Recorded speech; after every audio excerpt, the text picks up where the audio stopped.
जय हिंद दोस्तों, दिल्ली में जैसे कि आप सब जानते हैं कि मिलिट्री एमुनेशन का एक प्रोग्राम चल रहा है और यहाँ पर भारतीय स्टार्टअप कंपनियाँ आ रखी हैं। उन्हीं में से एक कंपनी है ज़ुलु डिफेंस, राइट। और ज़ुलु डिफेंस दोस्तों आप सब जानते हैं कि कैमिकेजी ड्रोन्स बनाने में माहिर कंपनी मानी जाती है। और रिसेंटली आपने इनकी वीडियोज़ भी देखे होंगे और डिफेंस न्यूज़ में हमने कवर भी किया था कि क्या ज़ुलु डिफेंस बना रही है और ख़ास करके कैमिकेजी ड्रोन के क्षेत्र में।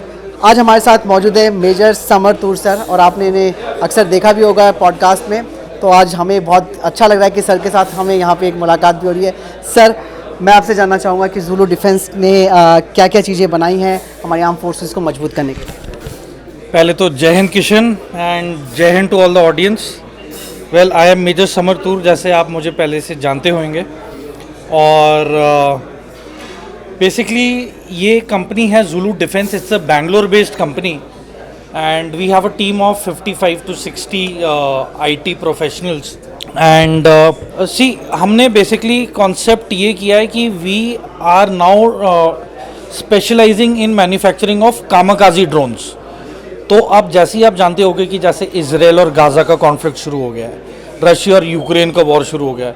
90% जितने भी विजुअल्स आते हैं वो रशिया यूक्रेन के वॉर के बारे में आते हैं। उसमें भी अब यूक्रेन के पास मैन पावर नहीं है, पर उनके पास अब एक ऐसा अत्याधुनिक वेरी यूनिक वेपन है, वो है लॉइटरिंग म्यूनिशन या फिर कामिकाजी ड्रोन्स। तो आज मैं आपको ज़ुलु डिफेंस की तरफ से और ज़ुलु डिफेंस की टीम की तरफ से इन्हीं लीथल और बहुत ही एट्रिशन कॉज करने वाले दुश्मन के लिए ये कामिकाजी ड्रोन का लाइनअप है। हालांकि हम सारे ड्रोन्स नहीं लेके आ सके क्योंकि हमें कम से कम 6 फुट से भी कम जगह का ये बूथ अलॉट हुआ है, तो it could not fit here. पर जो जो चीज़ें फिट हो रही हैं हम वहाँ पे आपको दिखाने के लिए लेके आए हैं। तो किशन, पहली चीज़ I will start is with Hoverbee. तो होवरबी एक कामिकाजी लॉइटरिंग म्यूनिशन है और इसका मेन है क्लोज क्वार्टर बैटल में जाना और टेररिस्ट को एंगेज करना और उसे नष्ट नाबूद करना। तो ये महज 260 ग्राम का है और ओवरऑल इसका वेट हो जाएगा 600 ग्राम के आसपास। और ये 400 ग्राम का इसका ग्रेनेड वाला सिस्टम है इसमें। तो बेसिकली ये प्रॉक्सिमिटी सेंसर पे भी बेस्ड है। और भी डिटेल्स हैं पर मैं ज़्यादा तकनीकी या टेक्निकल स्पेसिफिकेशंस नहीं बताना चाहूँगा because of the secrecy part. पर आप देखिए, नैनो टेक्नोलॉजी के नाम पे ये इतना छोटा ड्रोन है एंड महज ये आपका माइक है। आप देख लीजिए कि इसका साइज़ कितना है। तो महज कुछ ही इंच बड़ा है ये इस माइक के मुताबिक। तो आप देख लीजिए कि लगभग इस साइज़ के बराबर का ये हमारा होवरबी ड्रोन है। और ये बिल्टअप एरियाज़ के अंदर, बिल्डिंग्स के अंदर या फिर जो फॉरेस्टेड एरियाज़ है उसके अंदर भी नेविगेट करता है। इसमें ऑब्स्टिकल अवॉइडेंस सिस्टम है, कहीं पे टकराएगा नहीं, चाहे बंद जगहें हों, क्लोज स्पेसेस हों। तो ये बिना किसी प्रॉब्लम के बिल्डिंग्स के अंदर जाएगा और इसमें फिर डिटेक्ट करेगा बाय कैमरा, जो नाइट विजन और डे विजन दोनों बेस्ड है, और टारगेट को एक्वायर करेगा टेररिस्ट कहाँ पे छुपा हुआ है। और वहाँ पे जाके एक बटन के दबाने से हम या तो इसे इनिशिएट करके एक्सप्लोजन कर सकते हैं या फिर इसे टारगेट के अंदर फ्लाई इन करके एक्सप्लोड कर सकते हैं। तो मैं आपको बताना चाहूँगा कि ये बहुत ही elite of the elite, the best of the best थल सेना की यूनिट्स ने ख़रीदा है। वो कौन सी यूनिट्स है वो मैं बताऊँगा नहीं, पर जिन्होंने भी लिया है उनके लिए ये बहुत ही कारगर और बहुत ही इफ़ेक्टिव वेपन सिस्टम है। ये कैनिस्टर लॉन्च में भी यूज़ हो सकता है। तो जैसे जंगलनुमा इलाका है, पहाड़ी इलाका है, जहाँ पे आपको पता है कि दुश्मन 99% इसी रास्ते से गुजर के जाएगा, तो उसी रास्ते के आसपास आप इसे कैमोफ्लेज करके डिप्लॉय कर सकते हैं। और 2 किलोमीटर के भीतर रेंज में जो भी जवान ऑपरेट कर रहा है इसको रिमोट कंट्रोल के साथ, वो इसको लॉन्च करके इसे फ्लाइट मोड में ला सकता है। इसकी लॉन्च करने पे ये 10 मीटर हवा के अंदर इसे पुश किया जा सकता है।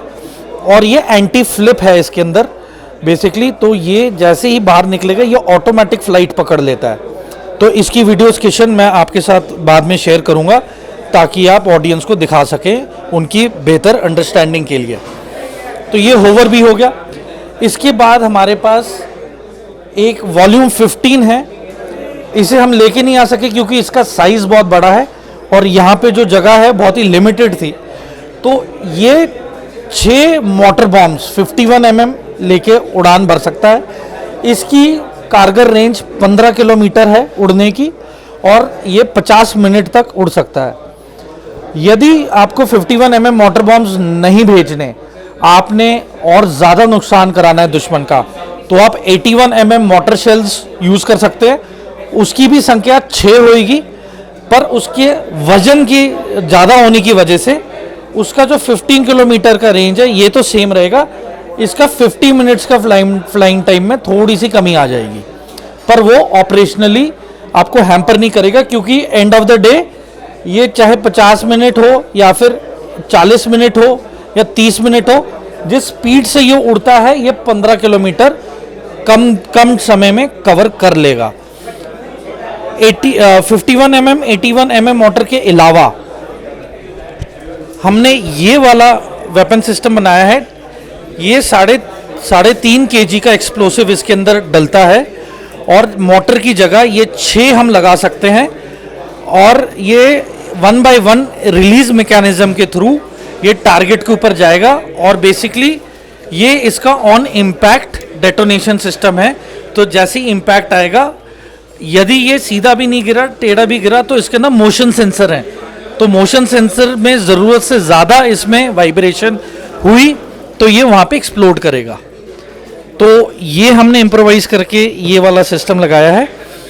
और अब लेटेस्ट और जो सबसे डिमांड में जो है वो है हमारा drop loitering munition system by Zulu defence. ये वर्टिकल टेक ऑफ और लैंडिंग की कैपेबिलिटी रखता है। इसमें 2 कैमरा हैं, एक बॉटम कैमरा है, एक इसके ऊपर टॉप पे भी कैमरा लग सकता है और इसके अंदर एक्सप्लोसिव डलता है। इसके अंदर शेप्ड चार्ज भी हो सकता है और फ्रैगमेंटेशन चार्ज, 2 प्रकार के एमुनिशन आप इसमें डाल सकते हैं। उसके बाद एक बार ये वर्टिकल लॉन्च हो गया, जब ये ट्रांजिशन करता है, हॉरिजॉन्टल होता है, तो इसकी जो गति है उड़ान भरने की वो हो जाएगी आपकी 150 किलोमीटर पर आवर।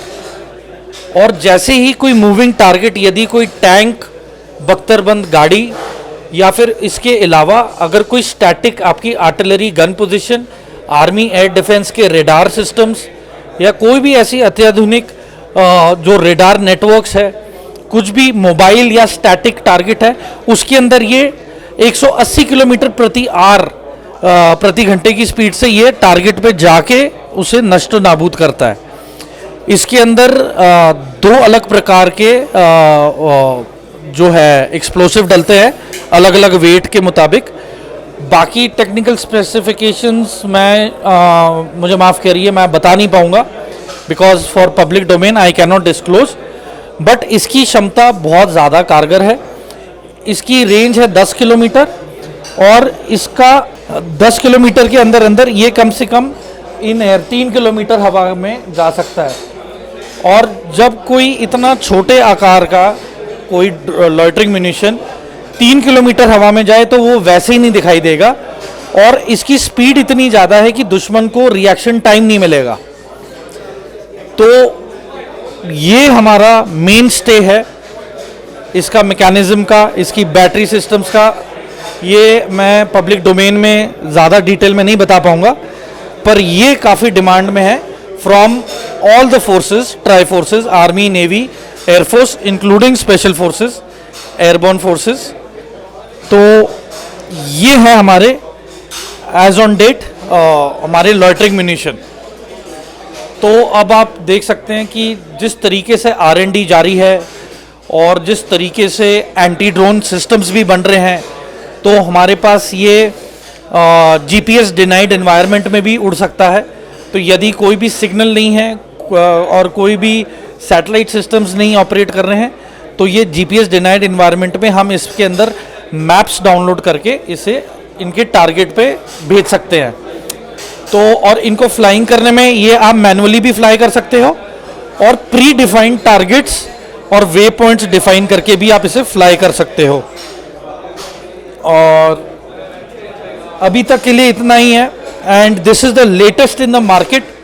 और आपको कहीं पे भी ज़ुलू डिफेंस के अलावा कोई भी प्लेयर नहीं है जो ऐसे कारगर ड्रोन्स अभी ट्राई सर्विसेज को प्रोवाइड कर रहा हो।